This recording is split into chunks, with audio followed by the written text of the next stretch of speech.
ಮೈಸೂರು ಮೂಡಾ ಹಗರಣಕ್ಕೆ ಸಂಬಂಧಪಟ್ಟಂತೆ 300 ಕೋಟಿ ಆಸ್ತಿಯನ್ನ ಇಡಿ ತನ್ನ ವಶಕ್ಕೆ ತೆಗೆದುಕೊಂಡಿದೆ. ಇದರಿಂದ ಇದು ಮೂಡಾ ಕೇಸ್ಗೆ ಒಂದು ದೊಡ್ಡ ಶಾಕ್ ಕೊಟ್ಟಿರುವಂಥದ್ದು. ಮುಖ್ಯಮಂತ್ರಿ ಸಿದ್ದರಾಮಯ್ಯ ಅವರಿಗೆ ಮತ್ತು ಅವರ ಪತ್ನಿ ಪಾರ್ವತಿ ಅವರಿಗೆ ಕೂಡ ಈ ಒಂದು ವಿಷಯ ಆಘಾತಕಾರಿಯಾಗಿರುವಂಥದ್ದು. ಯಾಕಂದರೆ ಮೂಡಾ ಈ ಒಂದು ಪ್ರಕರಣಕ್ಕೆ ಸಂಬಂಧಪಟ್ಟಂತೆ ರಿಯಲ್ ಎಸ್ಟೇಟ್ ಉದ್ಯಮಿಗಳು ಮತ್ತು ಅಧಿಕಾರಿಗಳಿಂದ 142 ಸ್ಥಿರಾಸ್ತಿಗಳನ್ನು ಇಡಿ ಮುಟ್ಟುಗೋಲು ಹಾಕಿಕೊಂಡಿದೆ. ಮೂಡಾ ಅಂದರೆ ಮೈಸೂರು ಅಭಿವೃದ್ಧಿ ಪ್ರಾಧಿಕಾರ ಏನಿದೆ, ಇದರ ನಿವೇಶನಗಳ ಒಂದು ಹಂಚಿಕೆ ಒಂದು ಪ್ರಕರಣದಲ್ಲಿ ತನಿಖೆಯನ್ನು ನಡೆಸ್ತಾ ಇದೆ ಜಾರಿ ನಿರ್ದೇಶನಾಲಯ ಅಂದರೆ ಇಡಿ.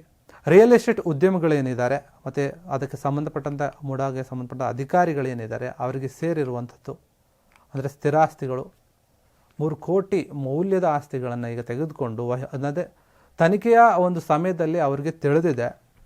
ಇದರಲ್ಲಿ ಏನೋ ಒಂದು ದೊಡ್ಡ ಮಟ್ಟದಲ್ಲಿ ಒಂದು ಹಗರಣ ನಡೆದಿದೆ. ಆ ತನಿಖೆಯ ವೇಳೆ ಅದು ಗೊತ್ತಾಗಿರುವಂಥದ್ದು. ಹೀಗಾಗಿ CM ಸಿದ್ದರಾಮಯ್ಯ ಅವರ ಪತ್ನಿ ಪಾರ್ವತಿ ಅವರಿಗೆ ಏನೋ ಒಂದು 14 ನಿವೇಶನಗಳನ್ನು ಹಂಚಿಕೆ ಮಾಡಲಾಗಿತ್ತು. ಆ ಪ್ರಕರಣವನ್ನು ಇಡಿ ಸ್ನೇಹಮಯಿ ದೂರುದಾರ ಸ್ನೇಹಮಯಿ ಕೃಷ್ಣ ಅವರು ಏನೊಂದು ದೂರನ್ನು ಕೊಟ್ಟಿದ್ರು, ಅದರ ಅನ್ವಯ ತನಿಖೆಯನ್ನು ಕೂಡ ನಡೆಸಿತ್ತು. ಬಾಯಲ್ಲಿಟ್ರೆ ಬೆಣ್ಣೆಯಂತೆ ಕರಗುವ ಜೀನಿ ರಾಗಿ ಬಿಸ್ಕತ್ ಹಾಗೂ ಮಕ್ಕಳಿಗೆ ವಿಶೇಷವಾಗಿ ತುಪ್ಪ ಮತ್ತು ಬೆಣ್ಣೆಯೊಂದಿಗೆ ತಯಾರಿಸಿದ ರಾಗಿ ಸರಿ ಹಿಟ್ಟಿನ ಬಿಸ್ಕತ್. ತನಿಖೆಯನ್ನು ನಡೆಸಿ 50:50 ಒಂದು ಅನುಪಾತದ ಕ್ರಮವಾಗಿ 1094 ನಿವೇಶನಗಳನ್ನು ರಿಯಲ್ ಎಸ್ಟೇಟ್ ಉದ್ಯಮಿಗಳಿಂದ ಪ್ರಭಾವಿ ರಾಜಕಾರಣಿಗಳು ಮತ್ತು ಅಧಿಕಾರಿಗಳ ಸಂಬಂಧಿಕರಿಗೆ ಮಾಡಿರೋದು ತನಿಖೆಯಲ್ಲಿ ಪತ್ತೆಯಾಗಿದೆ. ಇಡಿಯ ಒಂದು ತನಿಖೆಯಲ್ಲಿ ಪತ್ತೆಯಾಗಿದೆ. ಹೀಗಾಗಿ ಅವರು ಒಂದು ಸ್ಥಿರಾಸ್ತಿಗಳನ್ನು ಮುಟ್ಟುಗೋಲು ಹಾಕ್ಕೊಂಡಿದ್ದಾರೆ. ಈಗ ಇನ್ನು ಜಮೀನು ಮತ್ತು ವಾಣಿಜ್ಯ ಅಂದರೆ ಇದರಲ್ಲಿ ಮುಟ್ಟುಗೋಲು ಹಾಕಿಕೊಂಡಿರುವಂಥದ್ರಲ್ಲಿ ಏನಿದ್ದಾವೆ ಅಂತಂದರೆ ಕೆಲವು ಜಮೀನುಗಳಿದೆ, ಇನ್ನು ಕೆಲವು ವಾಣಿಜ್ಯ ಒಂದು ಕಟ್ಟಡಗಳು ಅಪಾರ್ಟ್ಮೆಂಟ್ಗಳು ಅಂತಹ ಕೆಲವು ಆಸ್ತಿಗಳನ್ನು ಇಡಿ ಅವರು ತಮ್ಮ ವಶಕ್ಕೆ ತೆಗೆದುಕೊಂಡಿರುವಂಥದ್ದು, ಅದು ತಾತ್ಕಾಲಿಕವಾಗಿ. ಇನ್ನು ಈ ಒಂದು ಅಕ್ರಮದಲ್ಲಿ ಏನಿದು ದೊಡ್ಡ ಒಂದು ಅಕ್ರಮ ಏನು ನಡೆದಿದೆ ಮೂಡಾ ಒಂದು ವಿಚಾರದಲ್ಲಿ, ಇದರ ಹಿಂದೆ ಇದ್ದಂತಹ ಆಯುಕ್ತ ದಿನೇಶ್ ಕುಮಾರ್ ಎನ್ನುವಂಥವರ ಒಂದು ಭಾಗ ಸಾಕಷ್ಟಿದೆ ಎನ್ನುವಂತಹ ವಿಚಾರವನ್ನು ಇಡಿ ತನ್ನ ತನಿಖೆಯಲ್ಲಿ ಉಲ್ಲೇಖ ಮಾಡಿರುವಂಥದ್ದು. ಹಿಂದೆ ಇದ್ದಂತಹ ಅಧಿಕಾರಿಯ ಒಂದು ಅಕ್ರಮದಿಂದ ಈ ಒಂದು ಕೆಲಸ ನಡೆದಿದೆ. ಇನ್ನು CM ಸಿದ್ದರಾಮಯ್ಯ ಹಾಗೂ ಇತರರ ವಿರುದ್ಧ ದಾಖಲಾದ ಒಂದು ಮೂಡಾ ನಿವೇಶನ ಹಂಚಿಕೆ ಹಗರಣ, ಈ ಒಂದು ಹಗರಣ ಏನಿದೆ ಇದಕ್ಕೆ ಸಂಬಂಧಪಟ್ಟಂತೆ ಅಧಿಕಾರಿಗಳು ಅವರು ಎಲ್ಲ ಆಯಾಮದಲ್ಲಿಯೂ ಕೂಡ ತನಿಖೆಯನ್ನು ಮಾಡಿ ಸಂಬಂಧಪಟ್ಟ ಯಾರ್ಯಾರು ಈ ಒಂದು ಇದರಲ್ಲಿ ಭಾಗಿಯಿದ್ದಾರೆ ಅವರೆಲ್ಲರನ್ನೂ ಕೂಡ ವಿಚಾರಿಸುವಂಥ ಕೆಲಸ ಮಾಡಿದೆ. ಈ ಒಂದು ಹಗರಣದಲ್ಲಿ ಅಂದರೆ ತಳಹಂತದಿಂದ ಇವರು ತನಿಖೆಯನ್ನು ಮಾಡ್ತಾ ಬಂದಿದ್ದಾರೆ. ಎಲ್ಲಿ ಇದು ಮೊದಲನೇದಾಗಿ ಮಿಸ್ಟೇಕ್ ಆಗ್ತಾ ಬಂತು, ಇಲ್ಲಿ ಆ ಒಂದು ಹಗರಣ ಪ್ರಾರಂಭ ಆಗ್ತಾ ಬಂತು, ಯಾರ್ಯಾರೆಲ್ಲ ಇದ್ದಾರೆ, ಬರೀ ರಿಯಲ್ ಎಸ್ಟೇಟ್ ಅವರು ಇದ್ದಾರೆ, ಇನ್ನು ಕೆಲವರು ಏಜೆಂಟ್ಗಳಿದ್ದಾರೆ, ಏನು ಏಜೆಂಟ್ಗಳು ಕೆಲಸ ಮಾಡ್ತಿರ್ತಾರಲ್ಲ ಅವರು ಕೂಡ ಇದರಲ್ಲಿರ್ಬೋದು. ಅವ್ರನ್ನೂ ಕೂಡ ಇವರು ಅವರಿಂದ ಆಸ್ತಿಗಳನ್ನು ಕೂಡ ತೆಗೆದುಕೊಂತ ಕೆಲಸ ಮಾಡಿದ ಸ್ಥಿರ ಆಸ್ತಿಗಳು ಏನಿರುತ್ತೆ ಅದನ್ನು ಕೆಲವೊಬ್ಬರು ಆಗಾಗಲೇ ರಿಜಿಸ್ಟ್ರೇಷನ್ ಮಾಡಿಸ್ಕೊಂಡ್ಬಿಟ್ಟಿರ್ತಾರೆ, ಆದರೂ ಕೂಡ ಅದನ್ನು ತನ್ನ ವಶಕ್ಕೆ ತೆಗೆದುಕೊಳ್ಳುವಲ್ಲಿ ಈಗ ಇಡಿ ಯಶಸ್ವಿಯಾಗಿರುವಂಥದ್ದು. ಅದನ್ನು ತಾತ್ಕಾಲಿಕವಾಗಿ ತೆಗೆದುಕೊಂಡಿದೆ. ಸ್ನೇಹಮಯಿ ಕೃಷ್ಣ ಏನಿದ್ದಾರೆ ದೂರುದಾರ, ಅವರ ಅನ್ವಯನೇ ಇಡಿ ಒಂದು ತನಿಖೆಯನ್ನು ನಡೆಸಿ ಆಸ್ತಿಯನ್ನು ಜಪ್ತಿ ಮಾಡಿದೆ.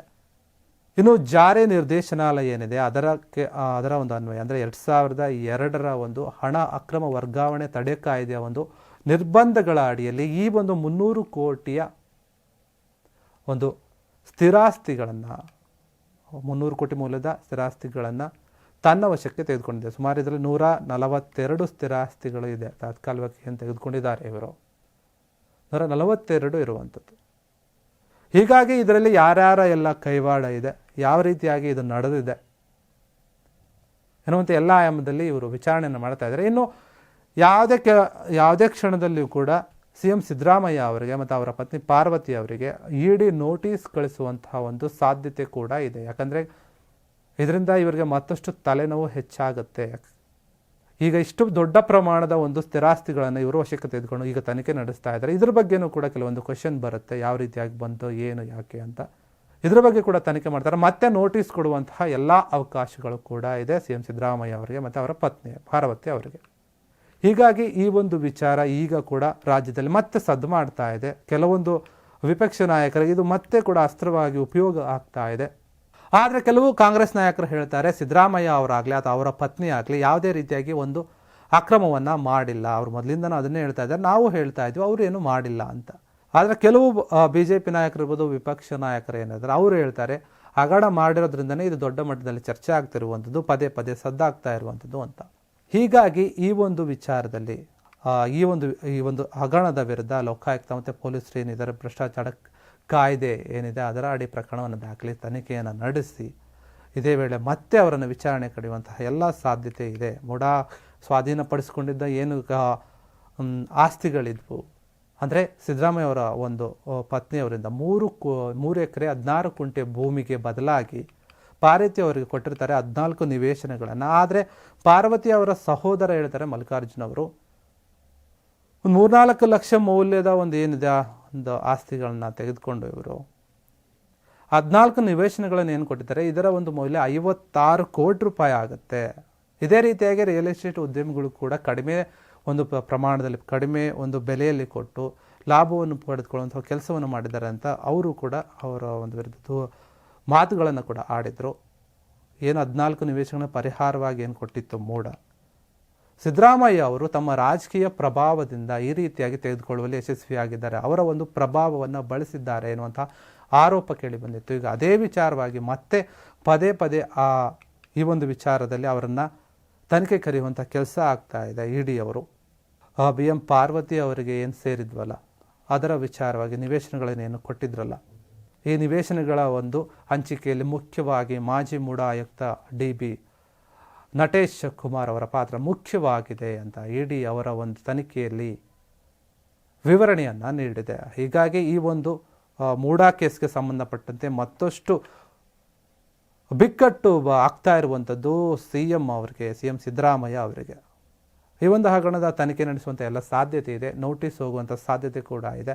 ಈ 300 ಕೋಟಿಯ ಒಂದು ಏನು ಸ್ಥಿರಾಸ್ತಿಯನ್ನು ವಶಪಡಿಸಿಕೊಂಡಿದ್ದಾರೆ ಅದಕ್ಕೆ ಸಂಬಂಧಪಟ್ಟಂಥ ಎಲ್ಲ ಉದ್ಯಮಿಗಳನ್ನು, ಇದರಲ್ಲಿ ಈ ಒಂದು ಮೈಸೂರಿನವರು ಉದ್ಯಮಿಗಳು ಇದ್ದಾರೆ, ರಿಯಲ್ ಎಸ್ಟೇಟ್ ಉದ್ಯಮಿಗಳು, ಮತ್ತು ಬೆಂಗಳೂರಿನ ಉದ್ಯಮಿಗಳು ಕೂಡ ಇದರಲ್ಲಿ ಇದ್ದಾರಂತೆ.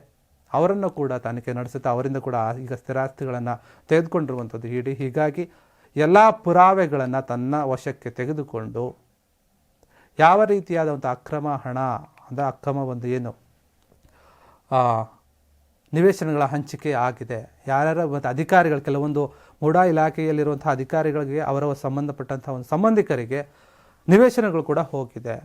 ಮುಖ್ಯವಾಗಿ ಈ ಒಂದು ಮೂಡಾ ಏನು ತೆಗೆದುಕೊಂಡಿತ್ತು ಜಮೀನುಗಳನ್ನು ಮೂಲ ಮಾಲೀಕರಿಂದ, ಆ ಮಾಲೀಕರಿಂದ ತೆಗೆದುಕೊಂಡಂತಹ ಸಂದರ್ಭದಲ್ಲಿ ಅವರಿಂದ ಮೂಡಾ GPA ಮಾಡುವಂಥ ಸಂದರ್ಭದಲ್ಲಿ ಬೇರೆ ಒಂದು ಮೂಲ ಮಾಲೀಕರಿಂದ ಈ ಒಂದು ರಿಯಲ್ ಎಸ್ಟೇಟ್ ಅಧಿಕಾರಿಗಳು ತೆಗೆದುಕೊಂಡು ಅವರ ಹೆಸರ ಮೇಲೆ ಒಂದು ರಿಜಿಸ್ಟ್ರೇಷನ್ ಮಾಡಿಕೊಂಡು ಈ ರೀತಿಯಾಗಿ ಒಂದು ಅಕ್ರಮವನ್ನು ಮಾಡಿದ್ದಾರೆ. ಕಡಿಮೆ ಬೆಲೆಗೆ ತೆಗೆದುಕೊಂಡು ಅದನ್ನು ಹೆಚ್ಚಿನ ಒಂದು ಹಣಕ್ಕೆ ಮಾರಾಟ ಮಾಡಿರುವಂಥದ್ದು ಕೂಡ ಬೆಳಕಿಗೆ ಬಂದಿದೆ ಈ ಒಂದು ತನಿಖೆಯಲ್ಲಿ. ಹೀಗಾಗಿ ಇದನ್ನು ಇಂಚಿಂಚು ಪರಿಶೀಲನೆ ಮಾಡ್ತಾ ಇದ್ದಾರೆ ಇಡಿ ಅಧಿಕಾರಿಗಳು. ಈ 300 ಕೋಟಿ ಆಸ್ತಿ ಮೌಲ್ಯಗಳಿಗೆ ಎಲ್ಲಿಂದ ಏನೇನು ಯಾವ ಥರ ಲಿಂಕ್ ಇದೆ ಎಲ್ಲರನ್ನೂ ಕೂಡ ವಿಚಾರಿಸ್ತೀವಿ ಅಂತ ಈಗ ಇಡಿ ಅಧಿಕಾರಿಗಳು ಹೇಳಿರುವಂಥದ್ದು.